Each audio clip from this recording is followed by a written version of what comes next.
So my name is Chris Portlick. I'm a collaboration architect out of the Microsoft Technology Center in Boston. We're going to be spending the next 75 minutes talking about best practices for managing and administering SharePoint Online and OneDrive for Business. So I've been with Microsoft for about 8 years, focused primarily on Office 365 and SharePoint. I also have the privilege of being what's known as an insider within the SharePoint team and an Office 365 Ranger, which means in addition to working with customers and partners on a regular basis, I get to work very closely with the product team on strategy, roadmap, vision for things like SharePoint Online and OneDrive for Business. And I've also been fortunate to work on 2 SharePoint books with Sue Hanley and Scott Jameson. So that's enough about that. This session is a similar session to one that I've delivered at the past couple of SharePoint conferences, TechEd, and Ignite. The content is different as the product keeps evolving. I keep changing the scenarios, but I do want to reference that this session, as well as the prior 3 deliveries of this, are all out there on Channel 9. So a few folks have been asking about the content from all of the sessions this week. All of the slides, all of the recordings are being put out there on Channel 9. This session is going to go pretty quick. It's a 300-level session. It's about 90% live demo, so I'll be going through this at a pretty good clip. So feel free to go back after and watch it on demand and slow me down. So enough about me. I want to talk about you guys. So how many of you are using SharePoint Online today? It's a little bright up here, so it looks about half of the room or so. How many of you consider yourselves IT professionals? So you're managing server, you're managing the service, okay? How many of you are developers? You're building applications? A few of you? All right. And how many of you have some other role? You're a project manager, you're an analyst, an IT director. How many of you raised your hand all 4 times?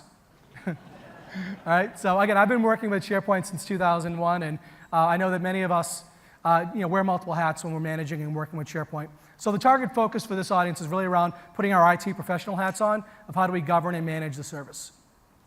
So we're going to cover 4 very broad topics. We're going to do a very quick primer on Office 365 and how identity management works within the service, because that's really a core aspect of understanding, recognizing that half of you aren't using the service today. We're going to very quickly then go into some quick SharePoint Online kind of primer. But the majority of the session, I'm going to spend answering the top 5 questions that I get asked on a regular basis from enterprise customers that I work with at the Technology Center. So in my role, I get to work with some of the largest global customers on thinking about their strategy, direction, architecture for moving into Office 365. And this has been a very common pattern and very common set of questions that continue to get asked over the last 4 or 5 years. And I'm going to summarize some of those, and I'm going to more importantly point you at 3 or 4 different ways of addressing those challenges. Everything I'm going to show you today is all released. There have been a number of great sessions throughout the week from Navjot and Jeff Teeper and Ruben and others that have shown you what's coming over the next few months. I'm going to show you everything that's already in the product. So what's in there, some of it might be in first release, but the key thing is these are things that are actionable that when you go back to your desk, you can start to look at and start to leverage in your environment.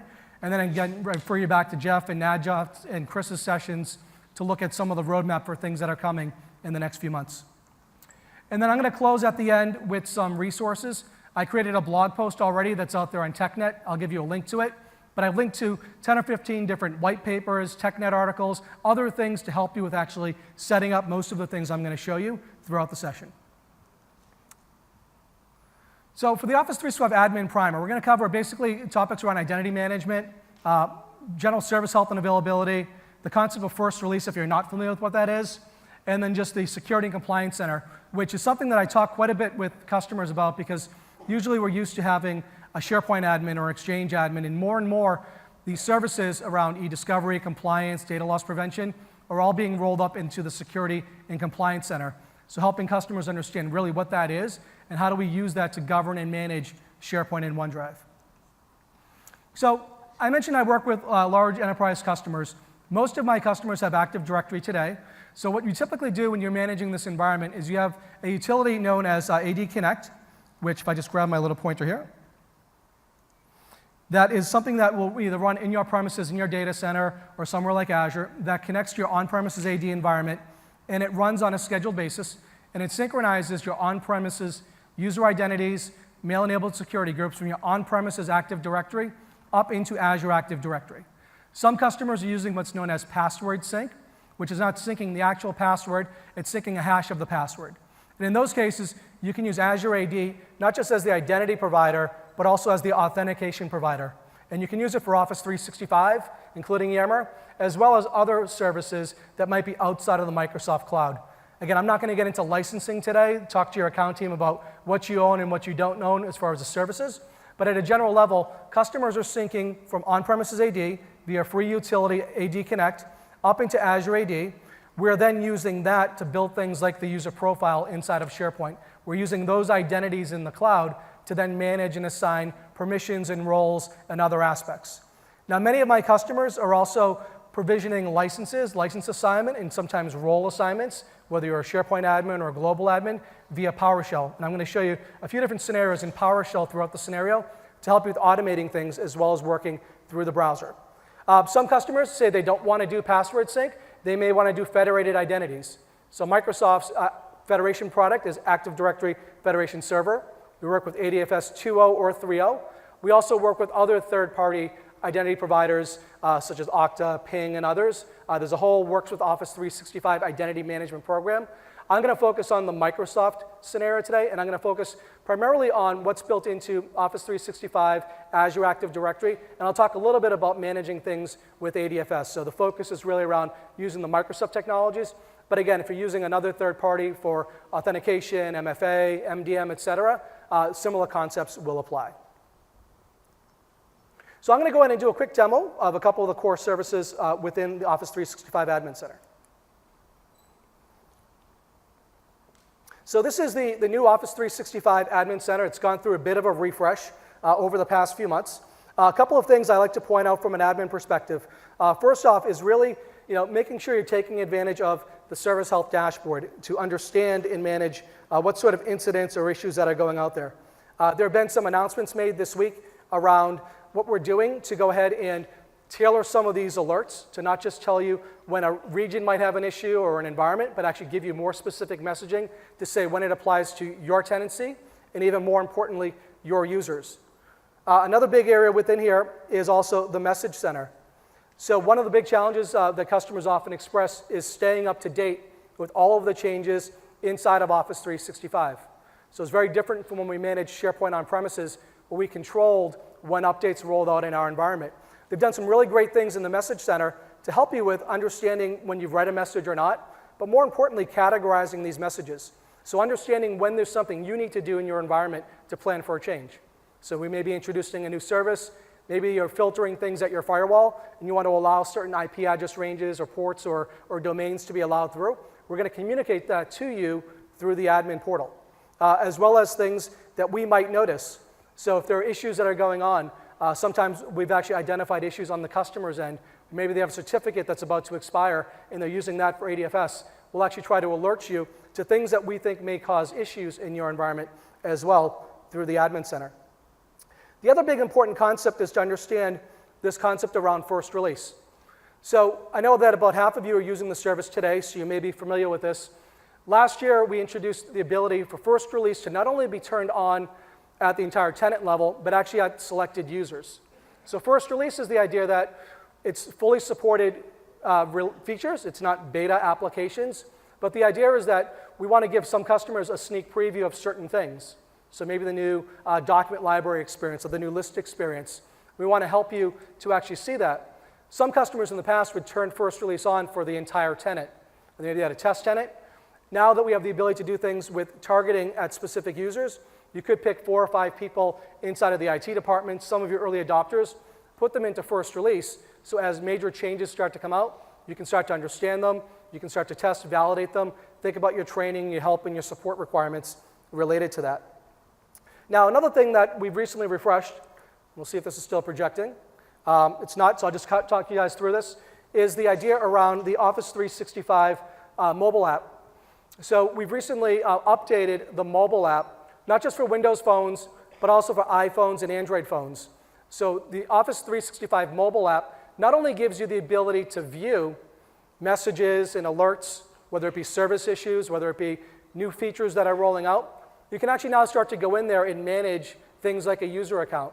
So if you need to assign a user a license and it's not automated, or maybe you want to go ahead and change someone's role, that maybe they should have been a SharePoint admin and they didn't have the right rights and you went through your change management, you can actually start to manage some of these capabilities directly on the mobile device, including the ability to potentially disable a user account.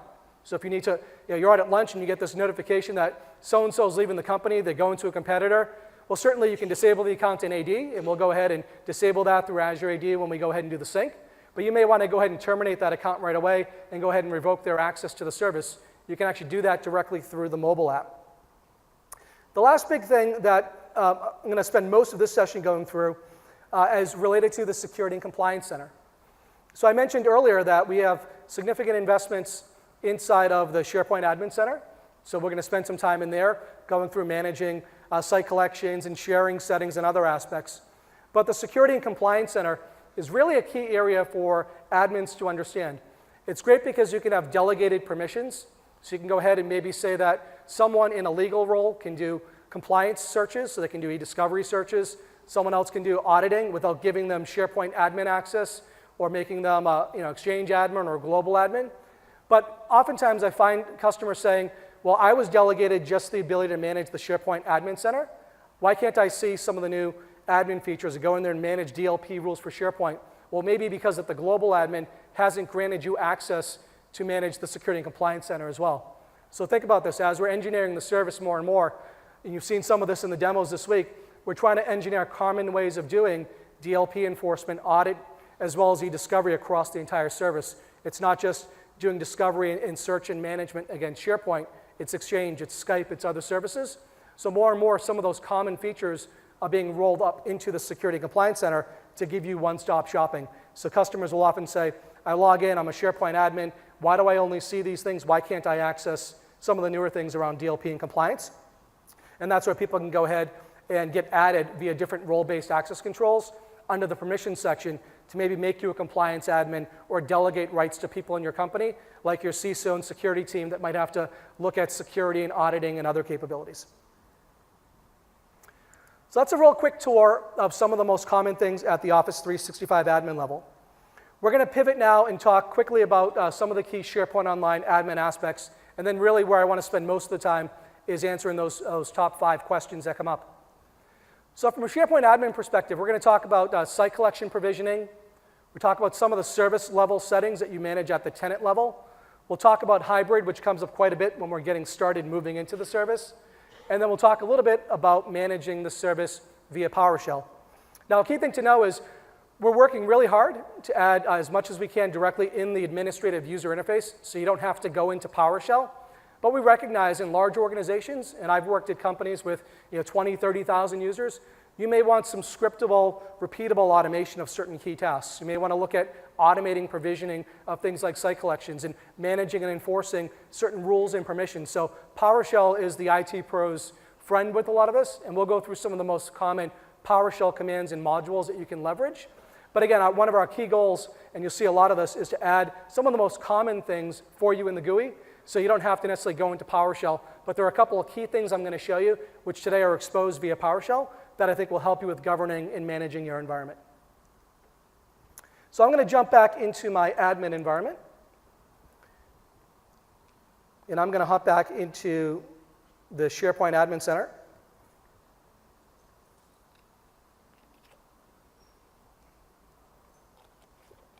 And there's been a few announcements made this week around some of the experiences. So we're in the process of updating the SharePoint Online admin experience so it doesn't look like 2012. So it'll have a much more modern user experience like other parts of Office 365. I think Ruben did a session earlier in the week where he showed some of the new OneDrive for Business administrative interface, because not a lot of customers really understand if they don't have a legacy with SharePoint, what a My Site was, what a user profile was, and building more and more controls specific to just OneDrive. But again, today I'm going to focus on what's built directly into the product, and again, refer you back to Ruben's session and others for some of the new admin experience that's coming soon. So one of the big things is around managing site collections, and certainly you can go in there and provision site collections directly through the user interface. We're going to talk about automated self-service site collection provisioning later on. But one of the things that you may notice is something we've changed recently is that you have the ability, when site collections are being provisioned, to specify a quota for the site collection, and site collections can now be up to 25 terabytes per site collection, so 25 TB per site collection, and we support file sizes up to 10 gigabytes per file. Now, you may not have that much storage in your tenancy, and for whatever your license. You can certainly go out and purchase additional storage at so many pennies per gigabyte per month. But we've had some customers say, I don't want to have to worry about managing reallocating site collection quota. So one of the things that we've done is inside of the general settings for SharePoint Online, we've actually added the ability for you to set the site collection storage management to be automatic, meaning it will auto-grow the site collection until it hits 25 terabytes. Or you can go back and still manage site collections manually. So maybe you don't want to have the site collection just grow. You want to have it set so that it's a 100 gigabyte site collection limit. If you had been using SharePoint Online before this setting rolled out about a year ago, you're by default set into the manual setting, but you can flip it to automatic if you want to. Another thing that comes up quite a bit is whether or not we want to show the sync button for OneDrive for Business. I'm going to show you some ways to control and manage sync later on. But another big thing that's come up quite a bit is the idea around what we call the modern SharePoint list and library experience. So it's set up by default that if we hit a document library or a list in SharePoint, it will try to use and render with the new modern experience. If it detects that there's a problem, there's something that you're doing in that classic list or that classic document library that isn't supported yet in the modern library experience, or list experience, will fall back to the classic. But again, something to be aware of, the customers have been asking, well, maybe I'm not ready to go with the new modern experience for lists and libraries. I don't have time to train or educate my users. Well, you have the ability to go ahead and turn that off and go back with the classic. And then the other big thing is related to managing specific information related to hybrid. So a lot of customers have asked questions about getting started with SharePoint Online. And Bill Baer did a great session yesterday around hybrid. Most of my customers that are large enterprises have a large amount of content in SharePoint on-premises. So one of the things they want to do is have a very consistent and simple user experience. So with SharePoint 2013 and enhanced in SharePoint 2016, we've really rolled out a great hybrid experience. There's a hybrid picker that is rolled out that you can use to help configure things in your on-premises SharePoint environment. Some of the most common things you may want to do is if you have your on-premises SharePoint environment, maybe it's your intranet, maybe you have some full trust code or some applications that aren't ready to go be ported into SharePoint Online, you can actually go ahead and say, I want to start with OneDrive, and redirect the user that when they click on their profile or their OneDrive on-prem, will redirect them out to Office 365 for their OneDrive for Business site. Hybrid extranets is another key scenario. But two things that have been announced this week that are starting to roll out is the idea around hybrid auditing. So I'm going to show you the auditing capabilities for searching for sharing events, for viewing events, and others.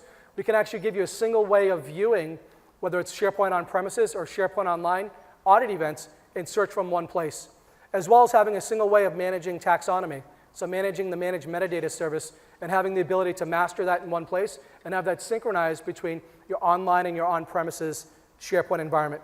So there's a whole session from Bill Baer. I have some resources I'll point you to around hybrid. But again, I wanted to point that out because customers that are just getting started with managing SharePoint Online often get questions about how do I migrate, what do I migrate? And again, some of the most common scenarios we're trying to support is around hybrid OneDrive, hybrid extranet, as well as giving you the ability to leverage some of the cloud-only services like Office 365 Video and Delve, even when your content is living on premises, but letting you link out to those services, leveraging things like hybrid search to allow your on-premises content to show up in the online search index, as well as be exposed through Delve without having you move that content up to the cloud. So the last piece before I jump into the SharePoint specific questions that we have out there is around managing PowerShell. So again, I mentioned that one of the big goals is to have as much as we can available through the admin interface, so you don't have to do PowerShell if you don't want to. One of my favorite things, though, to do if you do have to use PowerShell for some of those automated tasks or some of the things that aren't exposed through the graphical user interface is to use the PowerShell ISE, so the PowerShell integrated scripting environment. Great way of having some IntelliSense, some debugging, the ability to actually work in a much more robust environment for creating and managing your scripts. You install the SharePoint Online module, which then enables you to see the commands that are available out there, and it will actually help you to understand the different parameters that are available, and then help you actually with building some of those commands. So you can actually go out there and start to look at, for the set SPO tenant commandlet, what are some of the available nouns and verbs that are related to that command, as well as what are some of the values to actually help you building those scripts, as well as linking out to the help information to tell you what commands and switches are available. So this example here is a very, very basic one where I'm connecting to Office 365, the Microsoft Online service. I'm then importing the SharePoint Online PowerShell module, connecting into my tenant. So my tenant is this Portlick 0816. And then I'm asking it to authenticate as my admin account. It would prompt me for my admin password, and then go out there and actually provision a SharePoint Online admin site, give it a certain storage quota, as well as a specific site template, in this case the team site template, and then go ahead and add an additional site collection admin, and then go ahead and grant the ability for that site to actually be accessed and used by that admin. So create the site collection, assign it a template, and then go ahead and assign another user as a secondary site collection admin. So we'll go through some more advanced PowerShell commands, but that's one of the more basic ones that typically comes up.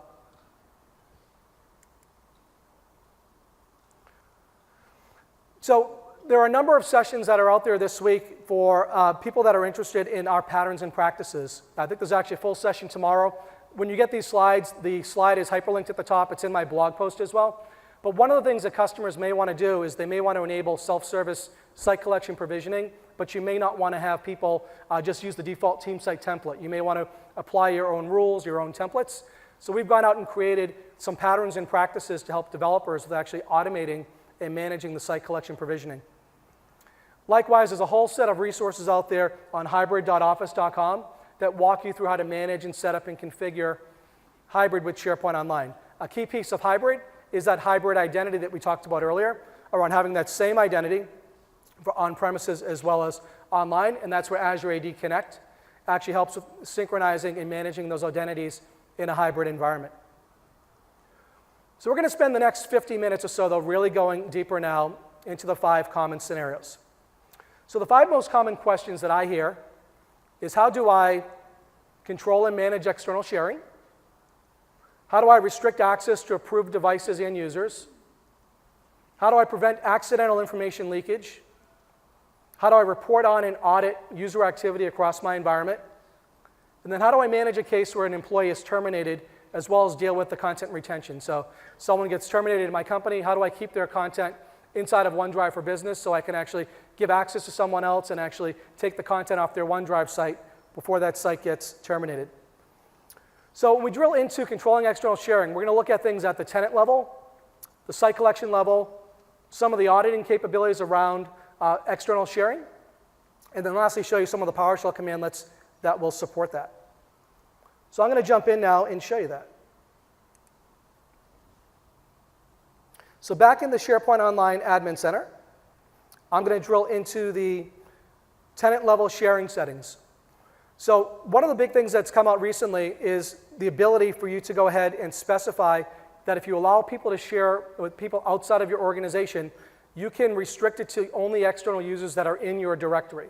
So some customers gave us feedback that they wanted people to invite external people to participate maybe in an extranet site collection, but they didn't want them just inviting specific users.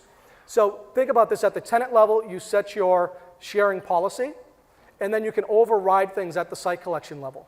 So one of the most common patterns I see is you set the least restrictive policy at the tenant level, and then at the site collection level is where you lock it down. So I'll show you an example where we're enabling external sharing on a site collection that's designated as an extranet with one of my business partners, but we're disabling external sharing on our intranet because we don't want people to accidentally share that out there.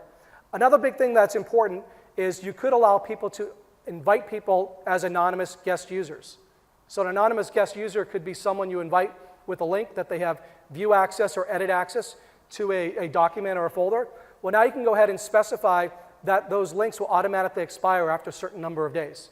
So you want to make sure that it's auto-revoked, because an anonymous link is really tough to revoke once it gets out there, right? Because you put that link out there, unless you remember to remove it, people could still have access to that link. So you may want that anonymous link to expire after a certain period of time. You can also go ahead and specify what the default is when someone creates a sharing link. So is it something that is only to people who have permission? Is the default that it's creating a link for people inside of the company? Or is the default that they can go ahead and make it anonymous to anyone with that link? One of the big things that comes up quite a bit, though, with sharing is we may want to block or allow specific domains. So I may want to say, I want to only allow sharing with specific business partners. So that's more of a whitelist scenario. What I more often see people want to do, though, is I want to have a blacklist scenario. So I want to allow sharing with any domain, but I may want to block sharing with competitors of mine, consumer accounts like a Gmail account or a Hotmail account, so you can enforce that. And then you can also enforce additional things around when someone gets invited, do they have to accept the sharing invitation with the same account that they were invited under? So we've invested and made significant improvements recently around some of the sharing settings to give you additional controls at the tenant level. If you drill into the site collection level, that then gives you the ability to say, well, for this specific site collection, I may want to go ahead and revoke it on my intranet. But for maybe this site collection that I'm doing things for an extranet, maybe I have a different set of sharing policies. So think about it. The tenant level is what's enforcing everything across all of your site collections. And then at your individual site collection level, whether it be through the browser or via PowerShell, you can enforce and manage and audit different sorts of sharing controls at the site collection level. Now, from an auditing perspective, one of the things that's rolled out over the past year is the ability for you to turn on auditing of events. So auditing of events allows us to audit not just create, edit, and delete events. We can now audit a view event. Did someone view a file? Did somebody share a file? Did somebody accept the sharing invitation? Did somebody download the file? So we built in some controls around helping you with auditing, not just the create, edit, and delete events, but also the view and the download events. One of the things you can do, though, is you can actually start to create alerts. So you can go ahead there and say, I don't want to actually have to go out there and run this audit report and keep looking for this event. I can actually create an alert that may notify me when there's some sort of custom event. So I could say, show me alerts that might be related to any of these different sharing events. So automatically notify me when someone creates a sharing invitation, or they go ahead and someone accepts the sharing invitation, et cetera. And then I can automatically have that alert get sent to an admin account, to a distribution list, to a compliance mailbox to help you get information without having to go out and run a report to actually see when people are sharing content. Now, from a PowerShell perspective, we've added the ability for you to do a few things. So there are two key commandlets that you may want to look at related to sharing. One is at the tenant level. You could set the ability that whenever someone shares something externally, you could automatically BCC either an individual user, a mailbox, or a distribution list. So I can go ahead and say whenever someone does an external sharing request, BCC this invitation list, and in this case it's sending it to just this one user. I could also go ahead and say whether or not I want to prevent external users from resharing content. And then, as I mentioned before, you can have different controls and settings at the site collection level. So in this case, I'm looking at the site, so that external site, and I'm changing the sharing capability to only allow it for external user sharing. So I'm turning off anonymous sharing. And then likewise, I could go ahead and disable the ability on that site collection for people other than an owner of sharing that. So again, a lot of that's exposed through the GUI, but you may have policies and controls and audits that are running in the background to say, someone created this site collection, and maybe there's some new data that's on the site, there's something going on that changes our posture. Maybe we thought it was okay to share the site collection, and once we started to see the content that's being shared, we may want to notify the users that it's inappropriate sharing, or we may want to go ahead and automatically enforce and revoke certain sharing settings if we detect some sort of violation of our policy. So I actually had this happen to me in Microsoft recently, where I had a site collection that was classified as being low business impact, and then someone on my team had posted content inappropriately on it. Microsoft IT actually caught that through an automated script, went in and notified me, and then actually started to revoke some of the sharing features until we remediated that and actually removed the file that was violating the policy. And all those sorts of things that you can automate from a reporting perspective as well as from a management perspective.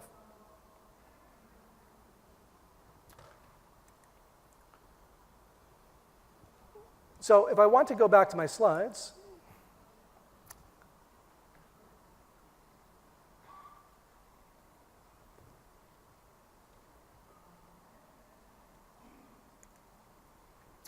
we're going to talk about the next scenario, which is around restricting access. So first scenario is around how do I manage and govern external sharing?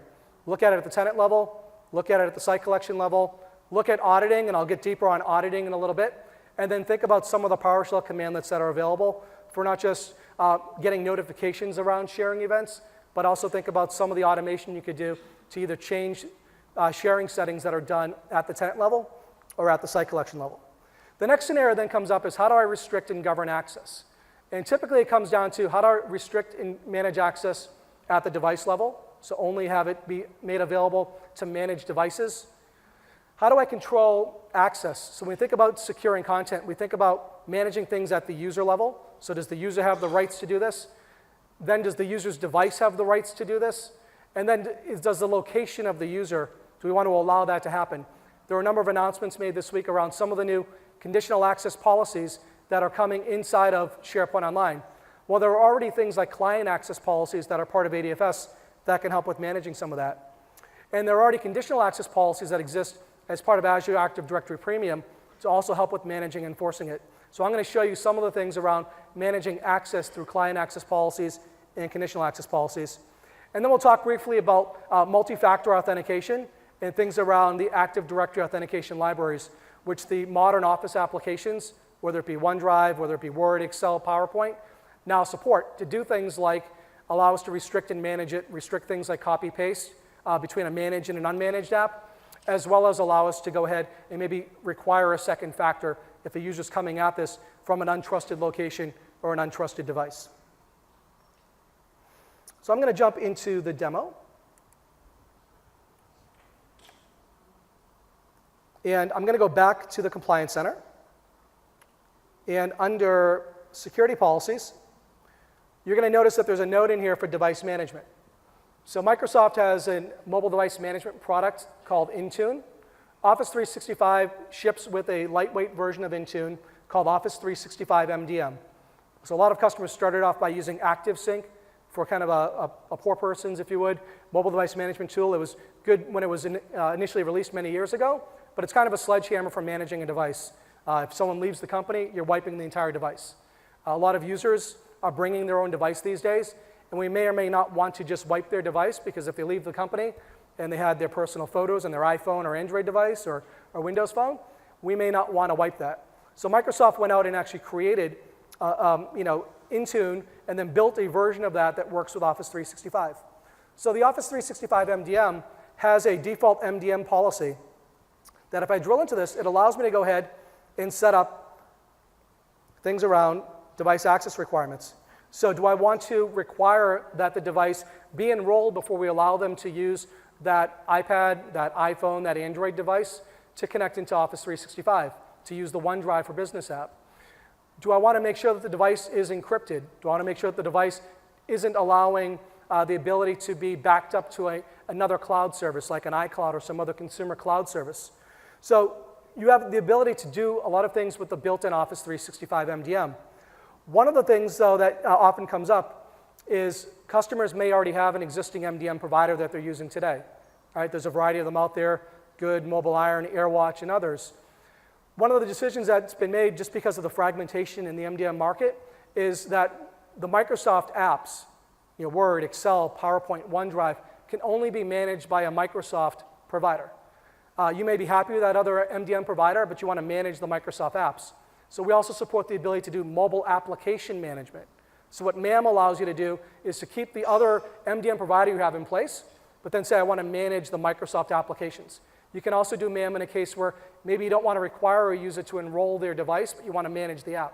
So using MAM allows us to do things like maybe block the use of the consumer OneDrive, but allow the use of the business part of OneDrive for Business. Allow us to restrict and manage copy and paste between, say, an Excel file that came from OneDrive for Business and then pasting it into maybe a consumer mail application that's not being managed. So I encourage you to look at the built-in Office 365 MDM. If you do have another MDM provider that you're using and you want to manage the OneDrive app on iOS and Android platforms, then I'd encourage you to also look at the MAM capabilities that are there to help you provide some additional controls and management, including the ability to wipe the contents from the business part of the application if that person leaves the organization. Now, I mentioned ADFS. How many of you are using ADFS today? So a large chunk of you. So one of the things that has been out there for a while that I find that many of my customers aren't aware of is this idea around client access policies. And I didn't set up an ADFS environment, but I'll link you out to this article. One of the things that customers may say is, I want to allow access to users on devices, but that device has to be on the network. It has to be on the corporate network, either physically on the network, or they have to be VPN'd into the network.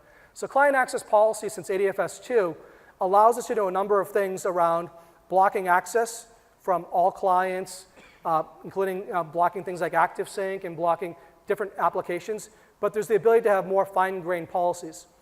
Now, we've gotten a lot of feedback over the years around client access policies and some of the limitations and the challenges of managing ADFS and making sure that ADFS is highly available, because if you're running ADFS on premises, you are the authentication provider, and if your ADFS environment is not available, then the user can't authenticate against the service. So a lot of customers, as they're moving into the cloud, are looking for ways to not have to manage servers like ADFS, and they couldn't get rid of ADFS because one of the big benefits they were getting was around network access locations in what's known as conditional access policies. So Navjot, in her session yesterday, showed what's coming up soon with SharePoint Online. So SharePoint Online is adding conditional access policies built into the product. So it's not in first release yet, so I'm not going to show it to you. But the idea there is you can define different network locations directly in the SharePoint Online Admin Center. There'll be a user access section in there, and you can specify that someone can access SharePoint Online only if their device is connecting to us from within inside of this network location. But Microsoft also has conditional access policies built in today into Azure Active Directory Premium. So how many of you are using Azure Active Directory Premium today? A few of you, okay. So Azure Active Directory Premium can do a number of different things. One thing it can let you do is use Azure AD for single sign-on against non-Microsoft applications. So other SaaS apps like Salesforce and Workday and others, you can use Azure AD Premium for.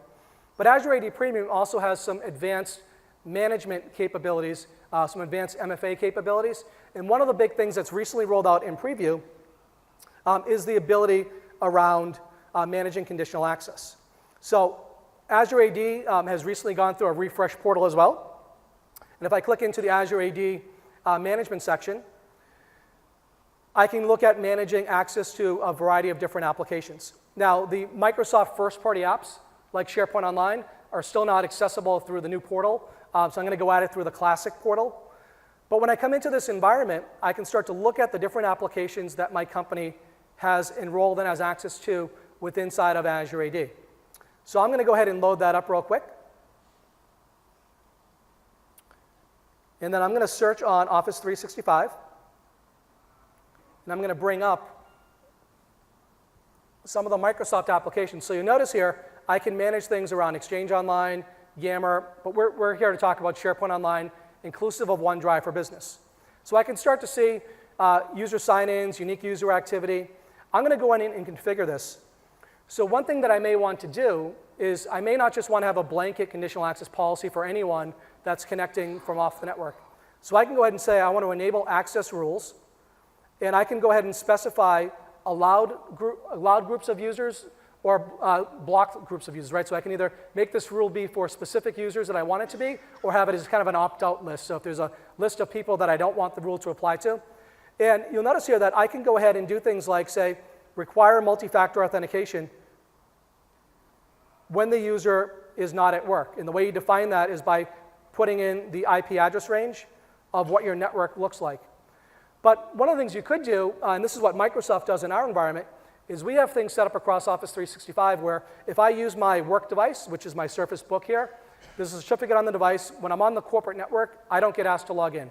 I don't see sign in for Outlook. I don't see sign in for SharePoint, OneDrive, et cetera. If I take this device and I leave the Microsoft network and I go home, or I go to Starbucks, or I go somewhere else, it does not let me automatically access it. It asks me to authenticate, and in my case, I use my certificate on the device to authenticate. So it's a trusted device, it's a managed device, has a certificate, but the network location may not be trusted. If I then go ahead and use my home PC, which is an unmanaged device, it's not enrolled, it's not a Microsoft device, it will actually allow me to connect to it based on Microsoft's policy, but it's going to go ahead and require me to do multi-factor authentication. So we actually use our phones within Microsoft to either get a text message, a phone call, or there's an authenticator app for Windows, iOS, and Android where I have to use a second factor to go ahead and authenticate against this. So one of the things you can do is go ahead and enforce those policies, and I'll show you things later on around blocking and managing sync between managed and unmanaged devices. But often it's not just the device, it may also be the network location where the user's coming from. And you may want to protect and make sure that there's not a case where there's a compromised identity, where someone's account's been compromised and they're trying to access the service, not just off of the network, but maybe even in a case where it's not even the right user. So these sorts of conditional access policies with MFA are helpful. And then you can also go in there and start to manage from a device perspective. So with Intune, there's additional capabilities for managing things where you can start to look at for these applications that are on these devices, whether they be browser-based apps or native apps. So a browser-based app like accessing SharePoint Online or OneDrive through the browser, or a native app such as the OneDrive client or the OneDrive app. And you can look at for different platforms, whether it be Android or iOS. Maybe say the device has to be compliant before we'll allow you to use the app. So the device has to, again, be encrypted, not be jailbroken or rooted, et cetera. As well as go ahead and say maybe if it's a Windows device, that the device has to be domain joined, whether it be through Azure AD domain joining, and be marked as compliant. So again, think about as you're thinking about user access, external sharing is great for people outside of the company. The next layer then becomes for people inside of our company. How do we do things around protecting the device, protecting the identity, as well as thinking about and protecting the network location to make sure that people are connecting from an appropriate device on an appropriate network. How are we doing so far, right? You guys with me? Cool. All right, so the next scenario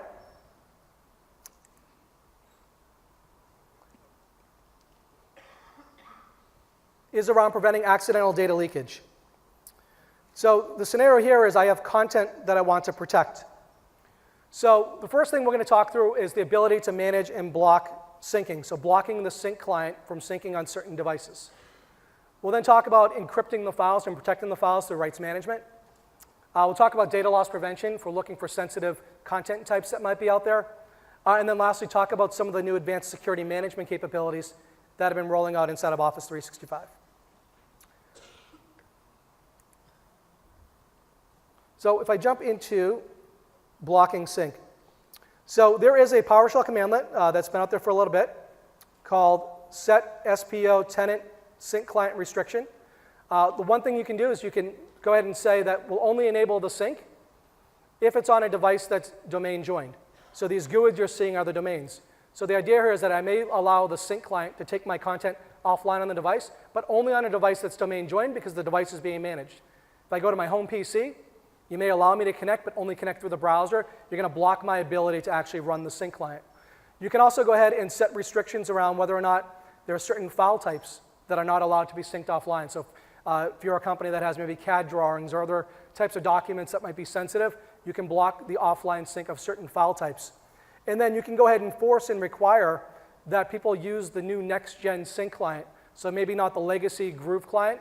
Folks are familiar with the next-gen sync client that started to roll out last year that allows for selective folder sync as well as sync reliability. Well, again, on your managed devices, you can push that out and make sure people have the latest client. But maybe on those unmanaged devices that you're allowing them to sync to, you may not want to have them using the old sync client because it's not having as much from a management and control perspective as well as a user experience perspective. You can block syncing to use the new next-gen sync client and actually blocking sync from the old Groove sync client. From a rights management perspective, we've made an investment certainly around rights protection, information rights management. So Azure RMS allows you to create RMS policy templates. So a policy template could be something around, this is company confidential. If it's an email message, do not forward it, do not allow reply all. Well, we've actually made an acquisition called Secure Islands. It's now part of something called Azure Information Protection. And the experience here is it's giving the user the ability to have information that's classified. So we can classify the content automatically based on where the content's coming from. And a user could go ahead and maybe override the classification level. It will go ahead and stamp the content with the classification level. You can also then start to drive and enforce rights management policies. So a user may not be thinking about information rights protection, but they may be thinking that something might be company confidential, and they can go ahead and enforce that this content is restricted to executives or Microsoft full-time employees or others. So the great thing here is helping users to be educated that if they have super sensitive content that they want to make sure is not being leaked, that that content is being encrypted and protected. So if the file gets uploaded into SharePoint or OneDrive and then someone downloads it, someone shares it with somebody else, The file itself is also protected with an initial layer of encryption that can enforce the rights on the file regardless of where the file goes. We're working to build even more RMS controls natively into SharePoint Online as part of some of the management experiences, but the best way today to really protect that super sensitive content is through users leveraging the RMS capabilities in the products. RMS can protect not just Office documents, they can also protect non-Microsoft documents and can be encrypted and decrypted across Windows, iOS, Android, and Mac platforms as well. So beyond that, we have the ability, though, we've built in a data loss prevention engine. So folks are probably familiar with the DLP capabilities that have been out there since Exchange Online. The ability to look for things like sensitive document type based on a document fingerprint. SharePoint Online also supports DLP, including OneDrive for Business. So in this case, Garth out here has uploaded some files, and you notice that some of these files have been classified as violating company policy. So if I zoom in on that, you'll see that Garth has uploaded a file that has some sensitive content, in this case a credit card number. So what DLP allows us to do is look for 80 sensitive content types. I'll show you how these policies get created, but there are standard policy templates ensuring financial data compliance. So looking for credit card numbers, social security numbers, bank routing numbers, ensuring HIPAA compliance, PCI compliance. So there are a number of policy templates that are out there. Today, these policy templates will, one, audit and notify someone that a violation has happened, but it can also go out there and start to revoke access to it. So if Garth has access to this file, we can go ahead and revoke Garth's access, revoke access if it's being shared outside the company automatically, as well as notify an admin. And over time, we're adding even more enforcement, such as the ability to automatically apply rights protection and go ahead and even potentially delete the document from the library. But over time, we're adding more and more enforcement and actions beyond just the policy identification. So if I look at this from an admin perspective, and I go back into the Security and Compliance Center and go into DLP, you'll see that I've created a rule that's looking for credit cards. So as I mentioned before, there are 80 sensitive content types we can scan for. We're adding the ability to add even more custom sensitive content types. I could just pick from a policy template, such as saying I want to protect against violations related to US financial data. What I did for this one is I actually went ahead and just created one that's only looking for credit cards. And when I did this, I have the ability to go out there and say, I want to look for it across all SharePoint Online sites or all OneDrive for Business sites. Chris McNulty showed yesterday as part of Navjot's session that we're adding a central way of creating DLP rules that apply not just across all of SharePoint and OneDrive, but across all of Office 365. So today the experience is I create DLP rules in Exchange Online, and then I create another set of DLP rules inside of SharePoint and OneDrive. We're working on unifying that so it's a single DLP policy enforcement. But even right now, you can start to apply DLP rules. It may be different site collections or different users have different levels of rules for what sort of content can be shared on different sorts of sites. So maybe it's a bit more relaxed on site collections that are internal only versus sites that you're allowing for external sharing. Once we trip that DLP rule, in this case the credit card number, I'm applying the rule to find any credit card number with a minimum number of 1 to a maximum number of any credit cards. And then I'm going ahead and blocking people from sending an email or sharing that document. And I'm also going out there and notifying the admin, as well as giving the user that policy tip that's notifying them that, hey, I don't know if you realize this, but that file that you just put on that site has some sensitive content because maybe Ronnie didn't realize that that file that he just uploaded had credit card numbers. He thought he meant to upload the other file, and he accidentally uploaded the wrong one. And we give Ronnie a heads up that, hey, Ronnie, we don't think you meant to do this on purpose, but here's a tip that this file you should go out and review. And until you do that, we're going to revoke access to the file to just you to make sure that someone else doesn't accidentally get access to that. We can also go out there and generate incident reports that can, again, notify someone, such as a compliance officer. One of the big things, though, is we built some reports and auditing capabilities that are out there. We work with third-party security information event management solutions. So we can work with not only Microsoft tools, but also third-party security vendors. So if you already have a tool that your chief security officer and their team is working with, where they're looking at monitoring all security events and incidents across the company, there are actually APIs that are exposed, and a lot of our partners have tapped into the APIs to actually extract some of these events into other security event management systems to help you having a single pane of glass for monitoring and managing all of the compliance, looking for DLP rules and auditing events across not just Office 365, but also other solutions. So there are some additional reports that I could go ahead and run if I wanted to. I could go out there and look for DLP policy matches, which I don't know if I've had any recently that have kind of tripped the rule, but you can go out there and start to look for any sorts of cases where those DLP rules have been matched and which sort of policy has been recently matched. So you can see that today, my friend Garth went ahead and uploaded one file, and I can actually get information on how many violations are out there, which rules being violated, as well as information across those services. Now, the other thing that has come up quite a bit, though, is it's great that I have the ability to go out there and research and look for these sorts of events, but a lot of customers want to have automatic policy enforcement and management. Microsoft went out a while ago and acquired a company called Adalom. Adalom is what's known as a cloud app security broker, or a CASB solution. There's two flavors of the Adalom product. One is built into Office 365 called Advanced Security Management. And what Advanced Security Management allows us to do is actually go out and apply and enforce additional policy templates beyond just what's included in the box with Office 365. So one of the ones that I created based off of a policy template that exists out there, so I can look at different templates that exist within inside of the system. So I can look for things like a general anomaly. So a case where someone might be using a sanctioned app. So maybe there's a case where Bob went ahead and logged in to Office 365 in Boston, and then 5 minutes later he logged in from China, and then 10 minutes after that he logged in from San Francisco. Well, maybe Bob's remoting into different systems, or he shared his credentials with other people, or maybe Bob's account's been compromised. So maybe I'm going to go ahead and automatically revoke Bob's access. We can look for cases where maybe an admin is logging in from a risky IP address. So there are cases where there are known botnets that are out there, and we think that your environment may be under attack. But we can also go out there and look for cases where someone is doing a mass download. So remember the scenario we talked about before, that I can manage and block syncing from PowerShell to say only allow syncing for machines that are domain joined. That blocks the sync client. Well, what if Susie's a really smart, tech-savvy person? She knows she's leaving the company, and the company allows her to use her personal device, and they blocked her sync. But she's going to go in, and she's persistent to get all these different files from her OneDrive. So she clicks download, download, download, and she starts downloading the files.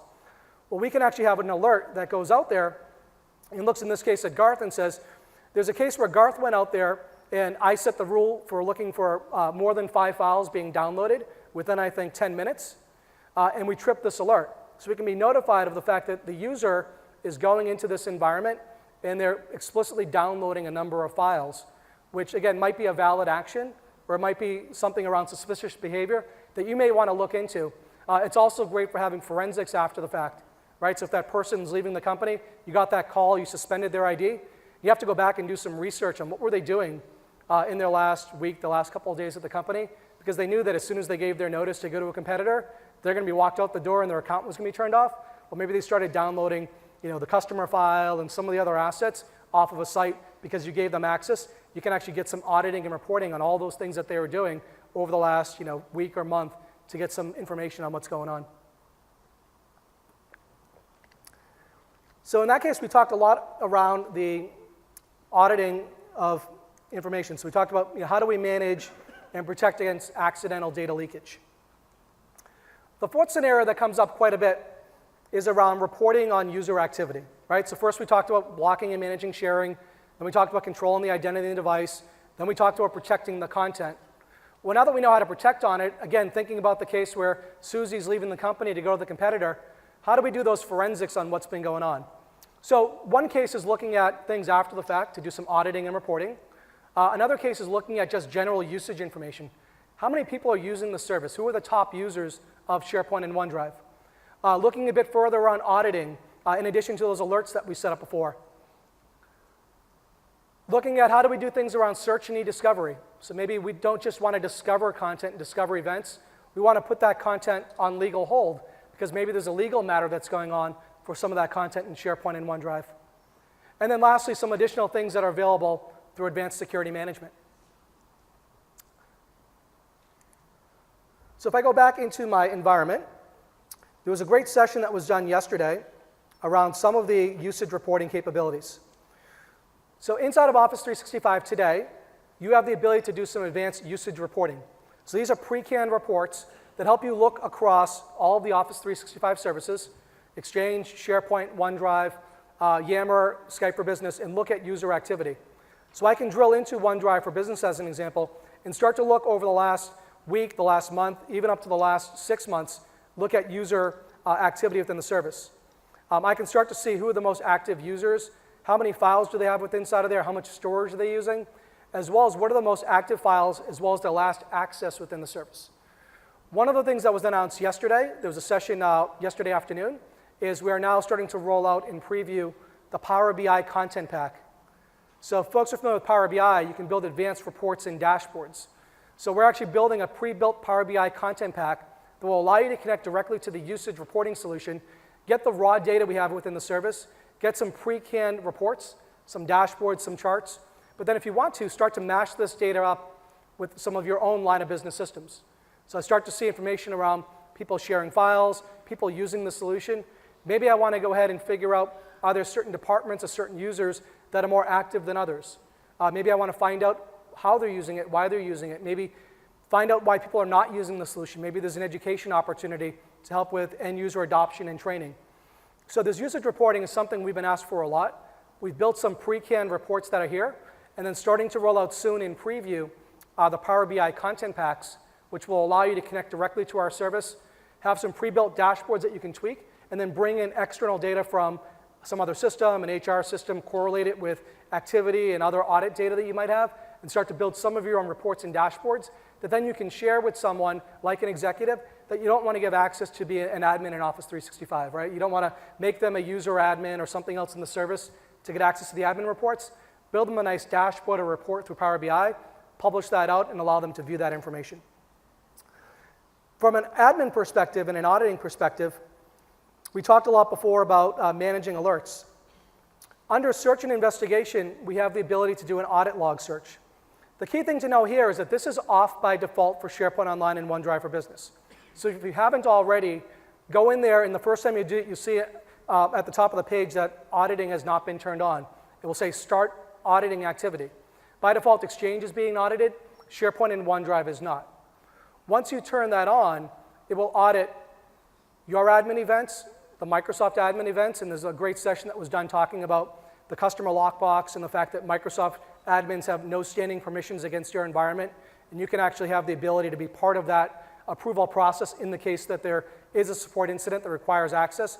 You can actually audit on the Microsoft admin access if it's been approved, your admin access, as well as your user access. If I start to go in here, I can start to filter again on sharing. So I can start to look at cases where someone created a share invitation, they accepted it, they shared a file, et cetera. I can look for download events, et cetera. And I can start to filter maybe based on a certain date range. So let me go back to maybe the start of August. I can filter on certain users. So again, if Susie was just leaving the company and I want to go ahead and find out what did Susie do, I can go back there and start to audit on this. So you can see out here, I get great information around what Garth was doing. I can see that Garth shared a file. I can see who Garth shared that file with.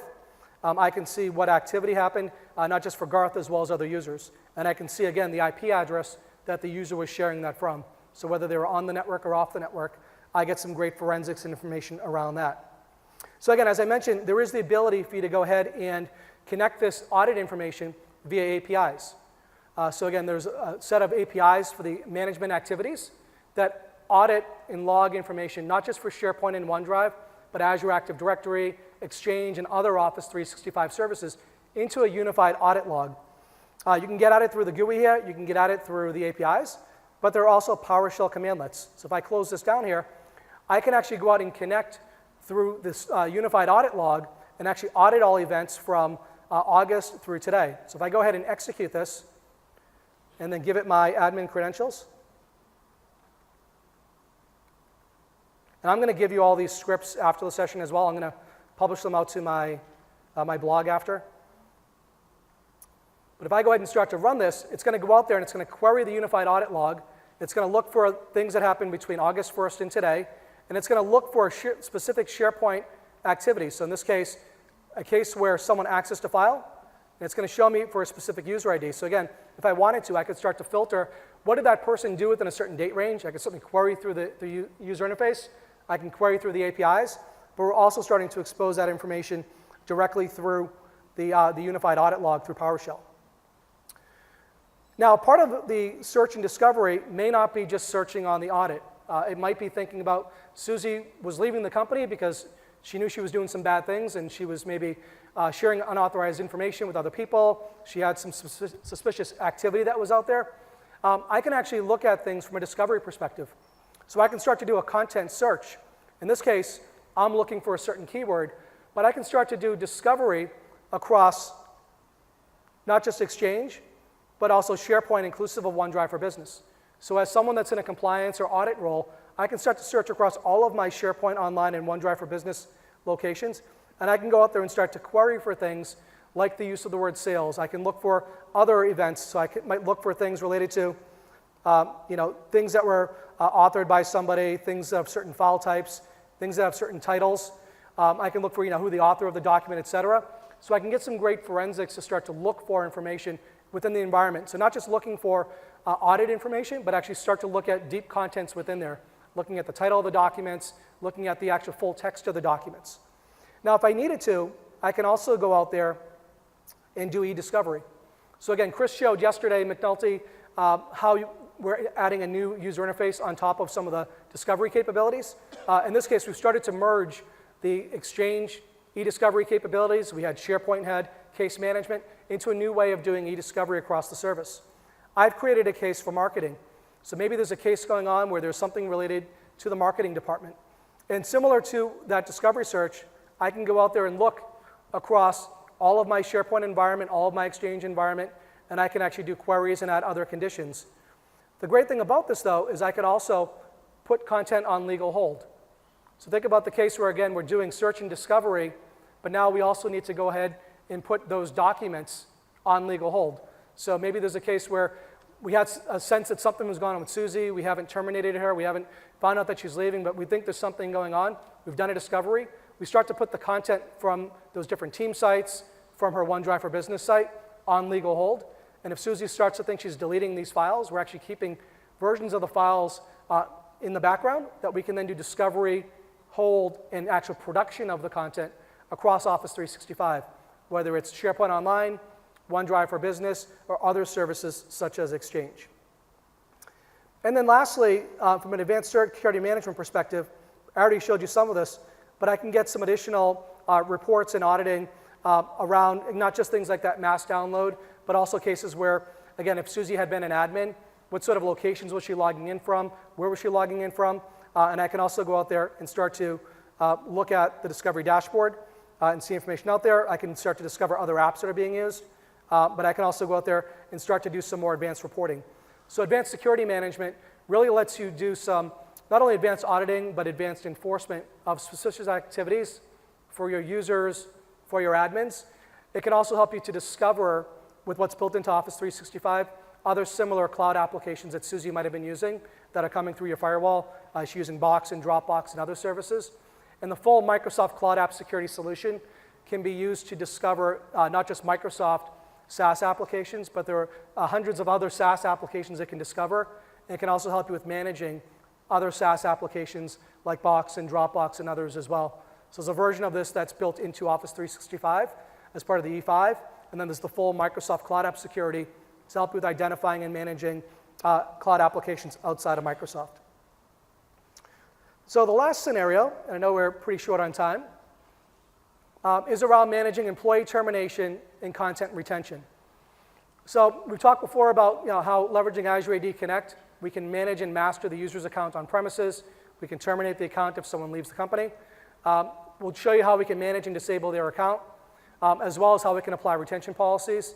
And then I've got something that I just discovered about 2 weeks ago that is one of the most common questions that I've gotten from customers that we can solve today through PowerShell. So I'm going to flip back over for my demo. One of the things that we get asked a lot is what are some of Microsoft's best practices around managing things around user account termination, things around secure access, et cetera, as well as constant requests for how is Microsoft audited, managed as a service. So inside of the Security and Compliance Center, you have access to the service assurance area where you or people you designate can access the compliance reports. And you can access our governance risk compliance reports that are out there, our ISO reports, our SOC reports, and actually see the independent audits that are out there. But we also get asked a lot about, well, how does Microsoft manage their services? What are different things that I should be thinking about inside of my environment? So we've created a number of FAQs and common documents that walk you through some of the most common scenarios. And one of the ones that I'm going to show you real quick is something called the Office 365 Customer Security Considerations Preview. So this document allows us to actually open up an Excel workbook and look at some of the most common controls that are there within the service. So you think about, there are a number of things that Microsoft does within the service to protect and manage your users and deal with retention and backup and all that other good stuff. You may have concerns around things we talked about around data leakage, access control, et cetera. Well, one of the things I get asked a lot is around that case where we have an employee that's been terminated. What do I do if I want to make sure that contents in their mailbox are still available? Well, I can put that mailbox on a rolling legal hold and make sure that even if I remove a license, the contents in the mailbox can still be discovered and produced if I need to. Well, one of the most common things that often came up was what happens to OneDrive for Business when someone is being removed from the company. Well, this workbook allows you to go through and links out to the actual TechNet articles that give you how the process works when an account gets terminated. So when an account actually gets terminated inside of Azure AD, the default is that after 30 days, we're going to go ahead and delete that account. We'll notify the person's manager if the manager is identified on their profile. We'll also, if there's not a manager identified, try to notify an admin. But the default is that after 30 days, we're going to go ahead and delete that content. I'm going to show you there's actually a switch now that you can set at the tenant level where you can change the default behavior from not keeping the content on the OneDrive for Business site for 30 days, but set the ability to keep the content for up to 10 years. So a lot of customers have been asking, well, what do I want to do? What if 30 days isn't enough to actually go ahead and get that content off of Susie's OneDrive? Well, I actually want to keep that content, but not pay for that license perpetually, not have to worry about licensing that. I want to remove access to that OneDrive, but keep the content without putting that OneDrive on legal hold. So this workbook that I wanted to show you is great because that's how I actually discovered some of the stuff I'm going to show you in a second. Now, another big thing, though, when you think about that user account and that account management. So we talked before about things like Azure AD Connect. So Azure AD Connect is how you're synchronizing and managing those identities from your on-premises environment. So if a user gets terminated within your company, I'm sure that you all have great identity management processes that handle account termination. You terminate the account in AD, Azure AD Connect will go ahead and synchronize that. If you're doing password sync, it synchronizes a password change, usually within 30 to 60 seconds. Account adds, account deletes, account changes, like name changes, usually sync within 3 hours. You can also force a sync. Well, what if you want to do something faster than that? So again, Susie's being walked out the door. We want to terminate her access. Well, in this case, I don't have Susie, but I have my friend Garth. I can go out there and actually look at Garth. And if I click into Garth, and I could do this to the mobile device as I mentioned before, but I can actually go in there and I can not only look at what are his rights and whether he's an admin or not, I can go out there and automatically block his sign-in. So I can go ahead and kill his account within the service. Another thing that just got announced this week, which is actually showing up in my environment, is inside of OneDrive for Business. You can not only go ahead and change and manage access if you wanted to grant access to Garth's OneDrive to somebody else. So maybe the manager attribute wasn't set. You want to go ahead and grant access to someone else on the team. You can grant access to other people. But one thing you can do is you can actually go ahead and initiate a sign-out. You can go ahead and basically force a sign-out for Garth across all of the devices, all the apps that Garth's using within the service. So it's a one-time sign-out initiation, but basically it'll go ahead and terminate the sessions for that user across all their different devices. So we disable the login, we initiate a sign-out, we sign that person out, we terminate their account inside of Azure Active Directory. So a number of great ways to help with managing that user experience when someone gets terminated. So again, I highly encourage you to look through this document. There are a number of other documents that are inside of that trust portal that I linked to on my blog that go into a lot of what I covered in more depth, that goes into the settings inside of MDM and multi-factor authentication and other things. But we try to, as much as we can, document some of the best practices in these white papers and publish them for you. So I've got about 5 minutes left. I'm going to wrap up with some of the resources that are out there. So I mentioned that I have a blog that's out there on TechNet. This link, I created a short, friendly URL, the aka.ms/the session title, BRK3028. I actually published this about 2 weeks ago. So I published a lot of the articles and resources I'd be referring to today. What I'm going to do is after the session recording is done, and I know it's published out there, I'll update the blog post with a direct link to the slides as well as the session recording. And then I'm also going to go ahead and post the 5 different PowerShell scripts, which I forgot. I was going to show you one more thing. So the last bit I wanted to show you that I forgot, I apologize, is this is that PowerShell commandlet that's linked to on my blog, that if you wanted to change the retention policy for that user's OneDrive, it's called the Orphan Personal Sites Retention Period. The default is 30 days. You can set this to a maximum of 3,650 days or up to 10 years. So this is a tenant level setting, but you can change the default behavior that we're not going to delete the user's OneDrive site within the typical 30-day window. We can keep it, in this case, for up to a year. So this is something, again, that I found out that today's exposed through PowerShell. The team's working to add it to actually expose it through the admin GUI and then give more controls over time to not do it at the tenant level, but actually at the user level or the group level. So not all OneDrives may have the same policy. But this is a great thing you can start doing today to start to retain OneDrive content longer than the default 30 days. So again, when you go out there to the blog post, I have links to the PowerShell commandlets. I've referenced some of the switches that you may want to leverage. I linked out to some of the white papers, some of the TechNet articles that you may want to leverage. There were a number of sessions that were either presented earlier this week that are available on Channel 9 or are being presented later today or tomorrow or Friday. So I pointed out a few. The Keep Your OneDrive and SharePoint Content Safe. That's the session I referred to yesterday that Navjot and Chris McNulty did that went into some of the new capabilities that are rolling out over the next few weeks, or few months rather. The next session was the session from Bill Baer, which goes deeper around hybrid scenarios. And then there were a number of other sessions that go into things around patterns and practices for advanced site provisioning, as well as a deeper dive on each of the topics. So I tried to cover some of the most common scenarios. There are, for the most part, 75-minute sessions that just focus on DLP or multi-factor authentication or mobile device management. My goal today was to cover a lot of the most common scenarios and then point you out the 3 or 4 different ways that you can accomplish these and give you enough to go back to then either refer to my blog to get the details on, or if you want a 75-minute session that just goes through DLP, there's a session that's out there just on that. I did a session earlier this week at the MTC Experience. I'm going to have a few minutes up here after to take questions.